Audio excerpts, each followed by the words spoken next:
दोस्तों नमस्कार, स्वागत है आप सभी का पृथ्वी का क्लासेस के ऑफिशियल यूट्यूब चैनल में। और देखिएगा, यदि आप CTET, MPTET, REET, UPTET, HTET exams के लिए प्रिपरेशन कर रहे हैं तो चैनल को सब्सक्राइब करके बेल बटन के अंतर्गत ऑल नोटिफिकेशन को ऑन करिएगा। देखिएगा, एमपीटेट का फुल कोर्स आपको पीडीएफ कॉपी, सॉफ्ट कॉपी के रूप में टेलीग्राम चैनल पर मिल जाएगा। ज़रूर आप ज्वाइन करिए, टेलीग्राम चैनल का लिंक डिस्क्रिप्शन में है। बात करने वाले हैं, देखिएगा, मैथ्स पैराडॉग होगी आपका 15 मार्क्स का पूछा जाता है आपका सभी टेट्स एग्जाम में।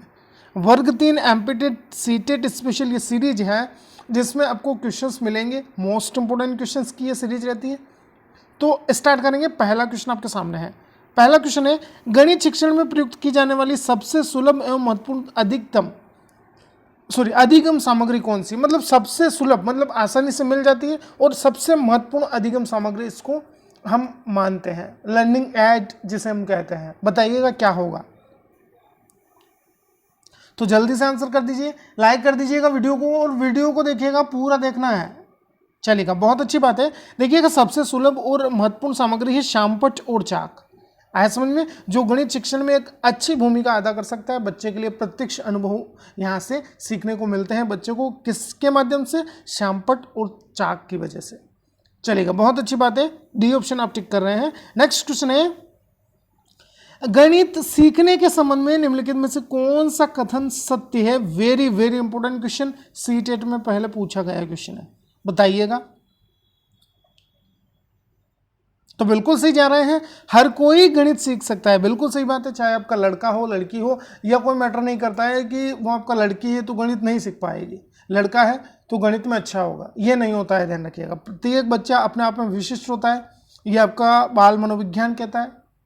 तो यहाँ पर देखिएगा, सभी जो बच्चे हैं वह गणित सीख सकते हैं, इसमें अभ्यास के माध्यम से। ये ध्यान रखिएगा, सी ऑप्शन अपने को टिक करना है। चलेगा, बहुत अच्छी बात है। क्वेश्चन नंबर 3 आपके लिए है, गणित शिक्षण में खेल विधि सिखाने की दृष्टि से यह इसलिए महत्वपूर्ण है कि यह व्यवहार में सरलतापूर्वक आपका सीख ली जाती है। बालक खेल खेल के माध्यम से सीख लेता है, स्वतंत्र वातावरण का निर्माण होता है यहाँ से, या बालक में अन्य गुणों का विकास होगा। बताइएगा क्या सही आंसर होने वाला है खेल विधि के माध्यम से सीखने के लिए। तो बिल्कुल सही है, यहाँ पर अपना ऑप्शन जो है बी आप टिक कर रहे हैं कि बालक जो है खेल खेल में सीख लेगा। बहुत अच्छे, बी ऑप्शन अपना यहाँ पर सही होगा। चलिएगा, नेक्स्ट क्वेश्चन आपके लिए है, छोटी कक्षाओं में गणित की निरस्ता को दूर करने के लिए उपयुक्त शिक्षण विधि कौन सी होगी। बताइएगा। तो बहुत सही जा रहे हैं। देखिएगा, गणित को निरस्तापूर्ण नहीं बनाना है, अपने को इंटरेस्ट बनाना है, ताकि बच्चे जो है आपका आसानी से सीख सके, रुचिपूर्ण तरीके से सीखे, सरलतापूर्वक सीखे। तो ये खेल उन मनोरंजन विधि का हम प्रयोग करेंगे, जिससे यहाँ पर गणित की जो निरस्ता है प्रारंभिक स्तरों पर, वह जो है आपका दूर होगी। आया समझ में, और क्या गणित आपका इजी बनेगा, सिंपल बनेगा। सी ऑप्शन अपने को टिक करना है। चलिए, नेक्स्ट क्वेश्चन आपके लिए है, वेरी वेरी इंपॉर्टेंट, डिवाइडर का प्रयोग किया जाता है। आपका देखिएगा, ज्यामिति से रिलेटेड क्वेश्चंस भी आजकल पूछने लगा है पेपर वाला। तो डिवाइडर के लिए भी आपसे क्वेश्चंस पूछ सकता है कि डिवाइडर का प्रयोग हम कहां कर सकते हैं। बताइएगा जल्दी से। तो बिल्कुल सही है, यहां पर जो है रेखाओं की लंबाई नापने के लिए जो है डिवाइडर का प्रयोग हो सकता है। आया समझ में, बहुत इंपॉर्टेंट हो जाता है क्वेश्चन। चलिएगा, डी ऑप्शन आप टिक कर रहे हैं, और आंसर आ रहे हैं, जल्दी से बताइए।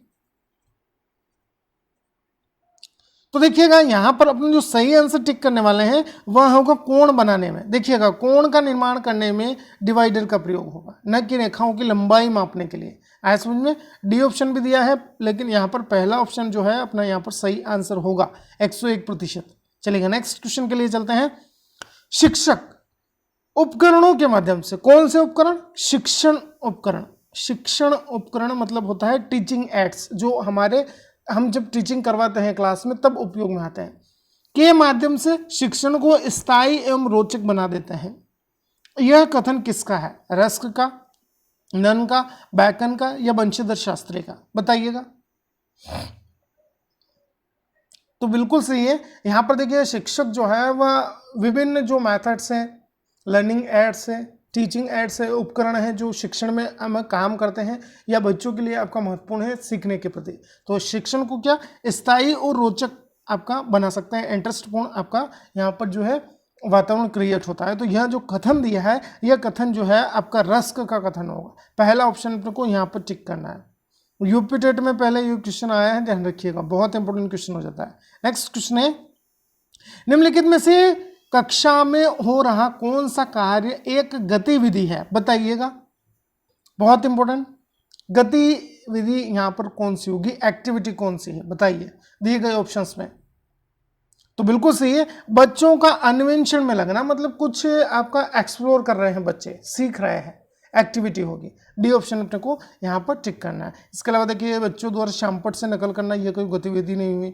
कविता के रूप में गिनती का वाचन कर रहे हैं, यह कोई गतिविधि नहीं है। या शिक्षक समझाते हैं कि प्रश्न कैसे हल करना है, यह भी आपका गतिविधि नहीं है।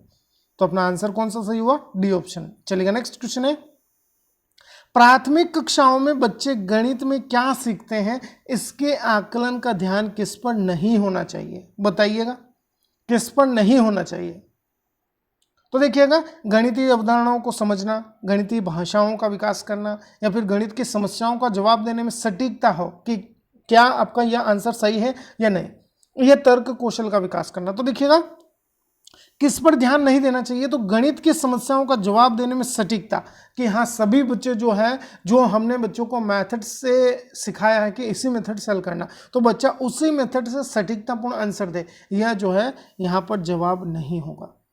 ऐसा समझ में नहीं है, सी ऑप्शन के लिए जाएंगे। देखिए, बच्चा अपने आप में जो भी कॉन्सेप्ट बनाता है अपने माइंड में, उनके हिसाब से वो आंसर कर सकता है। ऐसा कोई बाध्यता नहीं है कि इसी मेथड या इसी आपका तरीके से आप सवाल हल कर सकते हैं। इतना आया समझ में, सी ऑप्शन टिक करिएगा। चलिए नेक्स्ट क्वेश्चन है, प्रारंभिक कक्षाओं में एक गणितीय अवधारणा के विकास में निम्नलिखित निर्देशों का अनुक्रम किस प्रकार किया जाना चाहिए। मतलब कोई आपका मैथ्स से रिलेटेड कॉन्सेप्ट है, गणितीय अवधारणा है, उसको आप किस तरह से सिखाना चाहेंगे बच्चों को, किस तरह से निर्देशित करेंगे। आपका ये 4 स्टेज दी है हमें, कौन सा जो यहाँ पर दिए गए ऑप्शंस में इन स्टेजेस को फॉलो करता है स्टेप बाय स्टेप, बताइएगा। तो देखिए, सबसे पहले क्या होता है, कुछ भी नया सीखें आप, बच्चों को अनुभव कराएं कि ये जो है इस तरह का टॉपिक है। सबसे पहले अनुभव आता है आपका, फिर अनुभव के बाद क्या है, कोई भाषा होती है आपका, भाषा के माध्यम से आप समझाते हैं बच्चे को, फिर उसका रोड में मतलब चित्र तैयार होता है, चित्र बनाना होता है, फिर प्रतीकात्मक संकेत होते हैं जिनका प्रतिनिधित्व करके हम उपयोग करके बच्चों को सिखाते हैं। मतलब पहला ऑप्शन, दूसरा, तीसरा और चौथा किस ऑप्शन में मिल रहा है, ये जल्दी से बता दीजिए। तीसरा ऑप्शन ये बनेगा पहले नंबर पे, बिल्कुल सही मिल रहा है। फिर जो है चौथा ऑप्शन मिल रहा है, बहुत सही जा रहे हैं। फिर आपका मिलता है यहाँ पर फर्स्ट वाला, और फिर आपका फोर्थ वाला, तो बिल्कुल सही है। यहाँ पर सॉरी सेकंड वाला, तो यहाँ पर बी ऑप्शन अपना यहाँ पर टिक कर रहे हैं। बहुत अच्छी तैयारी चल रही है। चलिए नेक्स्ट क्वेश्चन है, निम्नलिखित क्रियाओं में से किस क्रिया में अबेकस का उपयोग नहीं किया जा सकता है, बताइएगा। यह जो मैंने आपका दिया था एग्जाम मेरा, इसमें देखिएगा थोड़ा सा मैंने माइंड नहीं लगाया था, 2018 की बात है, गलत हो चुका था मेरा यहाँ पर आंसर, और बहुत ईजी है यह, तो बताइएगा। उपयोग नहीं होगा अबेकस का, तो बिल्कुल सही है। अबेकस का उपयोग जो है भिन्न में नहीं होता है। देखिए, इसके अलावा गुणा में, भाग में, व्यवकलन मतलब होता है घटाना, आया समझ में, सब्सट्रैक्शन जिसे हम कहते हैं, तो नहीं होगा उपयोग, भिन्न में नहीं होगा। ध्यान रखिएगा, मैं और एक्साइटेड हो गया था यहाँ पर, तो ये चीज़ें आपको ध्यान रखना है एग्जाम में। इसलिए मैं आपका कोई ऐसा उद्देश्य नहीं है कि पैसा ही कमाना है, आपके लिए जो गाइडेंस बनता है, जो कुछ मैंने गलतियाँ की वो आप ना करें, इसलिए मैं इंटरेस्ट के साथ आपके लिए क्वालिटेटिव क्वेश्चंस लेकर आता हूँ। चलिएगा, बहुत अच्छी बात है, आप भी सीख रहे हैं, मैं भी सीख रहा हूँ। गणित शिक्षण में श्रव्य सामग्री के रूप में निम्नलिखित में से किसका उपयोग किया जाता है, बताइएगा। बहुत इंपॉर्टेंट क्वेश्चन है, तो बिल्कुल सही जवाब दे रहे हैं। श्रव्य सामग्री के रूप में टेप रिकॉर्डर हो सकता है, होगा यहाँ पर टेप रिकॉर्डर। चलिएगा, बहुत अच्छी बात है, बी ऑप्शन। नेक्स्ट क्वेश्चन है, उपकरण तथा मॉडलों का संग्रह प्राय रखा जाता है, कहाँ रखेंगे। जो उपकरण होते हैं, विभिन्न उपकरण और जो मॉडल्स होते हैं, प्रोटोटाइप मॉडल्स हो सकते हैं, तो उनको हम कहाँ रखेंगे, बताइएगा। तो बिल्कुल सही है, यहाँ पर संग्रहालय में रखेंगे, सी ऑप्शन अपना यहाँ पर सही होगा। चलिए नेक्स्ट क्वेश्चन की तरफ चलते हैं। चार्ट बनाते समय किस बात का ध्यान रखना चाहिए, बताइएगा। तो देखिएगा कोई भी आपका चार्ट हो, मॉडल हो, वो एक ही उद्देश्य के लिए होना चाहिए। बिल्कुल ऐसा नहीं कि आप मिक्सड अप सब कुछ उसमें दे रहे हैं, परोस रहे हैं बच्चों के सामने, तो वह आपका गुड़ गोबर हो जाएगा, मतलब बच्चे समझ नहीं पाएंगे कि क्या चीज़ है यह। तो एक चार्ट एक ही उद्देश्य के लिए होना चाहिए, सी ऑप्शन टिक करिएगा। चलिए नेक्स्ट क्वेश्चन है, गणित शिक्षण की स्वयं सिद्ध विधि में कौन सी गतिविधि शामिल नहीं है या कौन सी विधि शामिल नहीं है, बताइएगा। तो बिल्कुल सही है, अनुवांशिक विधि नहीं आती है इसमें। आया समझ में? अनुवांशिक विधि मतलब होते ही कि आप अपने परिवार से कुछ सीख रहे हैं, माता पिता से हो गया है, दादा दादी से हो गया, इस तरह से। तो अनुवांशिक विधि जो है स्वयं सिद्ध विधि के अंतर्गत नहीं आती है, डी ऑप्शन टिक करिएगा। चलिए नेक्स्ट क्वेश्चन है, एक अच्छा गणितज्ञ होने के लिए ब्लैंक दिया है जरूरी होता है, बताइएगा क्या। सबसे महत्वपूर्ण क्वेश्चन। तो बिल्कुल सही है, देखिए सभी अवधारणाओं को समझना, जो भी कॉन्सेप्ट है आप समझ चुके हैं, लागू कर रहे हैं उनको और उनमें संबंध स्थापित कर सकते हैं, यह एक अच्छे गणितज्ञ की आपका खूबी होगी। ब्लैंक पर आपको क्या टिक करना है, डी ऑप्शन यहाँ पर सही आंसर होगा। नेक्स्ट क्वेश्चन है, यदि किसी वर्ग के विकर्ण को दुगुना कर दिया जाए तो उसका क्षेत्रफल होगा, बताइएगा क्या फर्क पड़ेगा क्षेत्रफल में। 4 गुना होगा, क्षेत्रफल के बराबर हो जाएगा, वर्ग के क्षेत्रफल के बराबर, वर्ग के क्षेत्रफल का 3 गुना होगा या वर्ग के क्षेत्रफल का 2 गुना होगा, बताइएगा। देखिए वर्ग के विकर्ण को हम दुगुना कर रहे हैं तो वर्ग का क्षेत्रफल क्या होगा, बताइएगा। 4 गुना हो जाएगा, पहला ही ऑप्शन अपने को यहाँ पर टिक करना है। यह क्वेश्चन आपका वर्ग 3 का एग्जाम जो 2012-13 में हुआ था उस टाइम भी पूछा गया था, और अब भी मैंने इसको डाला है जानबूझकर ताकि आपको कोई कंफ्यूजन नहीं रहे। इसमें मिलेगा आपको देखने को ये क्वेश्चन। चलेगा नेक्स्ट क्वेश्चन है, पूर्ण अंकित चित्र किसी विषय के तथ्य दृढ़ एवं निश्चित करने में इतने सहायक तथा सफल नहीं होते जितने कि सामने बने हुए चित्र होते हैं। मतलब यह है कि प्रत्यक्ष रूप से आप जो कुछ भी सीखना चाहते हैं वो आपका महत्वता रखता है, न कि आप क्या केवल उनको कल्पनात्मक रूप से चित्र या किसी आपका बने हुए मॉडल या चित्र को आप देखकर सीखते हैं। तो जो भी आपको प्रत्यक्ष रूप से आप सीखते हैं वो आपको सफल बनाएगा। 17 के लिए यह कथन जो है किसका है, तो यह कथन यहाँ पर बॉर्नेट का होगा, बी ऑप्शन टिक करिएगा। वेरी वेरी इंपॉर्टेंट कथन कहेंगे इसको। चलिएगा नेक्स्ट क्वेश्चन है, यदि किसी चतुर्भुज के विकर्ण एक दूसरे को समकोण पर विभाजित करते हैं तो यह आपका समचतुर्भुज है, समलंब चतुर्भुज है, आयत है या पतंग है, बताइएगा। चतुर्भुज के विकर्ण जो है एक दूसरे को समकोण पर द्विभाजित करते हैं तो यह समचतुर्भुज बनेगा, ध्यान रखिएगा, पहला ऑप्शन टिक करिएगा, बहुत इंपॉर्टेंट। चलिएगा नेक्स्ट क्वेश्चन है, दो समांतर रेखाओं के बीच की दूरी आपका घटती है, बढ़ती है, बराबर रहती है या घट या बढ़ सकती है, बताइए। तो दो समांतर रेखाओं के बीच की दूरी बराबर रहती है, सी ऑप्शन अपने को टिक करना है। चलिएगा नेक्स्ट क्वेश्चन है, एक विद्यार्थी गिलास में भरे हुए पानी को गिलास का आयतन बताता है। तो छात्रों को स्पष्ट नहीं है आयतन की अवधारणा, आयतन की माप, आयतन का सूत्र या आयतन की इकाई, बताइएगा। तो देखिएगा बात करते हैं यहाँ पर सबसे महत्वपूर्ण, आयतन की इकाई जो है बच्चे को यहाँ पर पता नहीं है।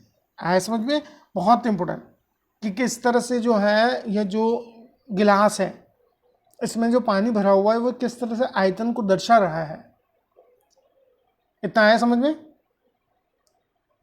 चलिएगा बहुत अच्छी बात है, आप समझ चुके होंगे। डी ऑप्शन पर को यहाँ पर टिक करना है। इसका देखिए मैंने आंसर की भी दे दिया है आपको। टेलीग्राम चैनल को आप जब ज्वाइन करेंगे तो टेलीग्राम चैनल पर सभी अपडेट्स पीडीएफ फाइल्स आपको मिल जाएगी। लिंक कहाँ मिलेगी, डिस्क्रिप्शन में मिल जाएगी। और इधर में आई बटन में आपको बहुत सारे जो लिंक देता हूँ उनको भी आप देख लीजिए करें, उनमें भी महत्वपूर्ण रहता है आपका सब कुछ, चाहे वीडियोज़ हो, प्ले लिस्ट हो। चलिएगा मिलते हैं एक नए अपडेट के साथ। जय हिंद, जय भारत।